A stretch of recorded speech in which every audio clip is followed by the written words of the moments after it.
Bien, amigos televidentes, empezamos el programa y lo vamos a empezar pues analizando esta situación económica. Se tenía pensado pues que el Perú tenía una economía estable, se hablaba mucho del piloto automático, ¿no? Estamos en piloto automático, así que no nos hagamos mayores inconvenientes, la economía va a fluir sin mayor sobresalto. Pero bueno, pues pasamos la pandemia y tuvimos toda esta crisis política, ¿no? Toda esta crisis política que de por sí terminó fulminando lo poco que teníamos en buenas perspectivas económicas, en estas cifras. Ahora estamos cerrando un 2023 realmente malo. El MEF con 1.1, el BCR 0.9, IP con 0.5, otros estudios 0.4. Hablaba con el señor Alejandro Endacochea, manifestaba que no creceríamos, nos quedaríamos en cero, incluso hasta menos. Realmente una situación horrorosa, pero tenemos un último trimestre decisivo. La pregunta es cómo hemos llegado a esta situación de crisis. Voy a recibir a nuestro invitado, Jorge Guillén se encuentra con nosotros, destacado economista, profesor de ESAM. Buenas noches, bienvenido. Un gusto tenerlo aquí en los estudios. La pregunta era abierta, o sea, ¿cómo hemos llegado a una situación económica de la cual ahora estamos viviendo? Vamos tratando de dar una respuesta general y luego vamos ya a entrar ya más al detalle. Hay una serie de factores que están explicando este bajo crecimiento, ¿no? Factores externos, que es casi un 60%, y un 40% son factores internos. Los externos también no nos están ayudando los vientos a favor, la guerra ruso-ucraniana que provoca inflación, la desaceleración económica de nuestros socios, incluso China, que tiene problemas con Evergrande, y una posible desaceleración también y revisión a la baja de su crecimiento. Estados Unidos y Europa, Estados Unidos por el Silicon Valley, y Europa también con problemas bueno, en el contexto de la guerra, pues un contexto de desaceleración. Y los internos es la parte de falta de empuje de inversión privada y pública, ¿no? Y sobre todo la privada, ¿no? Hay las expectativas económicas de inversión, de expectativas de inversión se han deteriorado. Y en cuanto a la inversión pública, parece que el plan Compunche Perú no ha dado sus frutos, ¿no? Entonces, por ello es que el crecimiento ya era inercial, básicamente muy, digamos, como que si estuviéramos con un motor nada más, ¿no? Volando. Yo decía, el piloto automático no da más. O sea, ¿considera esto que el piloto automático en la economía ya se terminó? Y ahora sí hay que empujar con políticas desde el gobierno esta economía. En el pasado lo que teníamos era mejora de los precios de los commodities, de los términos de intercambio, los metales, pero había inversión. Entonces había una especie de piloto automático porque lo que vendíamos se volvía más caro. Los ciclos de los metales nos favoreció, pero desde Castillo en adelante no tuvimos la oportunidad de aprovecharlo. Y ahora es como si tenemos, digamos, un motor. Tenemos 4 motores en la economía: la demanda agregada, que se compone de consumo, inversión, gasto y exportación. La exportación ya no está bien, la inversión ya hemos hablado que no está muy bien, igual que el gasto, ¿no? Con Punche Perú y todo ello. Y lo único que lo mueve, porque ya estaríamos en negativo, es el consumo. Por eso vemos el Día del Padre, el Día de la Madre, el 28 de julio, hay movimiento, hay gente en las colas, en los restaurantes, ¿no? En las picanterías, en los centros comerciales. Es lo único que se está moviendo ahora en Navidad, y esperemos que este trimestre sea con un crecimiento bastante alto como para cerrar en 1. Ahí tendríamos que aprovechar un poco Navidad, Año Nuevo, la Grati y también la CTS de noviembre. Pero va a ser por consumo, no va a ser lamentablemente por inversión. Y luego viene el fenómeno del niño. Esa es otra historia, pero ahora, cuando salió Pedro Castillo, muchos preveyeron de que todo iba a tranquilizarse, iba a entrar Dina Boluarte en el gobierno, que iba de alguna manera pues a tranquilizar todos estos estándares. Pero no ha sido así, ¿no? O sea, seguimos cayendo. Sí, ¿O es producto de lo que Castillo hizo mal? Al inicio del gobierno de Castillo hubo un análisis interesante del Credit Suisse, que nos pasaba 2 escenarios, ¿no? Cambio constitucional, y muy radical, muy, digamos, en un escenario muy negativo, tipo Armagedón, ¿no? Desastre total. Y el otro era un escenario de crecimiento bajo, que es el que tenemos, ¿no? Donde no hay mucha inversión, pero no hay cambio constitucional, no hay expropiaciones ni nada drástico. Y Dina Boluarte ha asumido su plan Boluarte, que muchos la critican, ¿no? De seguridad ciudadana, digamos, tratar de poner gente idónea y tener una especie de liderazgo en el sector público, no se ve, ¿no? Entonces no hay un planeamiento estratégico, no hay buenas ideas, no hay manera de atraer la inversión y sobre todo esto va de la mano con la seguridad ciudadana, no hay un plan. ¿No? El plan Boluarte no está funcionando, ¿no?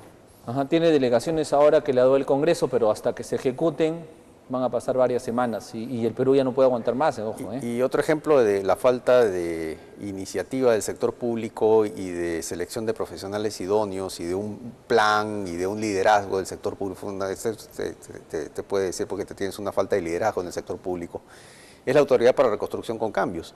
Que ahora se llama NIN, sí, que solamente le han cambiado el nombre, pero por dentro la estructura, el organigrama y el plan estructural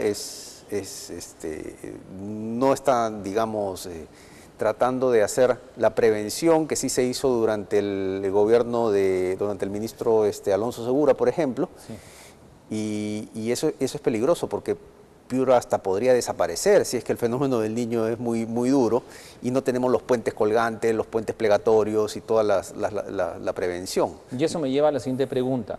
Si el 2023 vamos a cerrarlo relativamente mal, considerando las expectativas que se tuvieron, vamos a tener un 2024 en una total incertidumbre, considerando que no se han hecho estos trabajos de prevención, porque no se han hecho, o sea, si revisamos solo La Libertad, Piura, Lambayeque, no se han hecho esos trabajos preventivos que puedan mitigar la furia de las lluvias. Así es, eso preocupa porque vamos a tener altos precios nuevamente de los alimentos.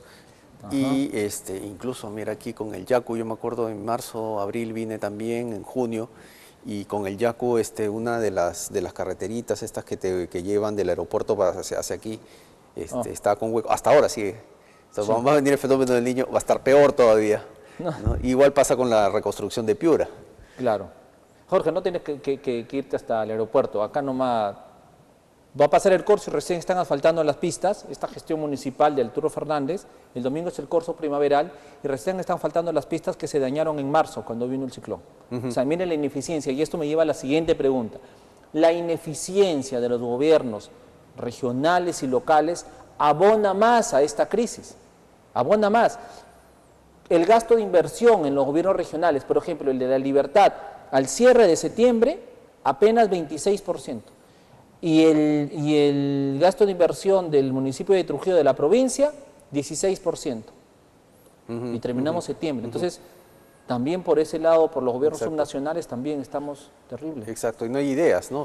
Solamente yo he visto que están pintando nada más, sí. una fachada que están en el centro, ¿no?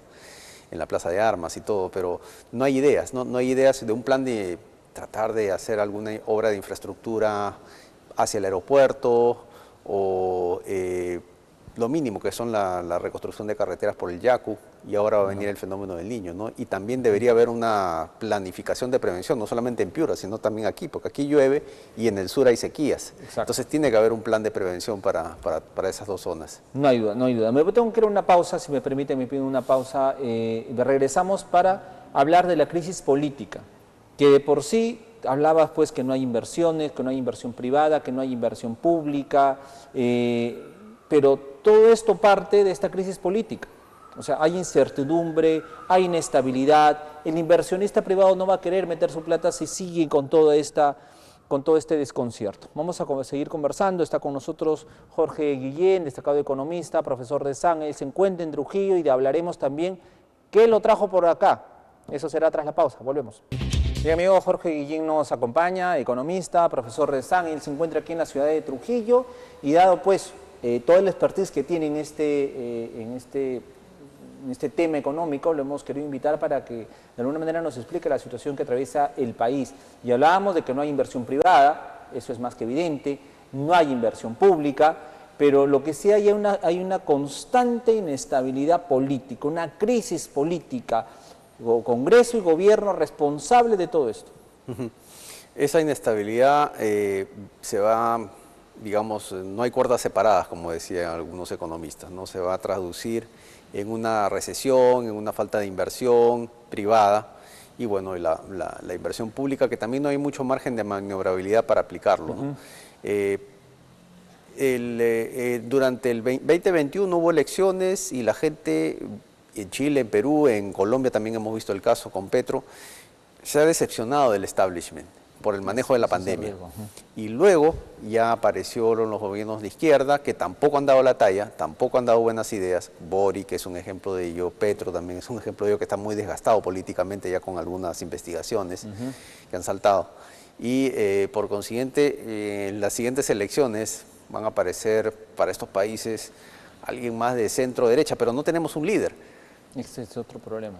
No un líder que tenga dotes de planeamiento estratégico, que tenga muñeca política, ¿no? y que pueda, digamos, tratar de llamar cuadros importantes con buenas ideas, ¿no? Tal vez por eso no tuvo todo esto en el Perú un desenlace. O sea, hubieron las protestas, ¿no?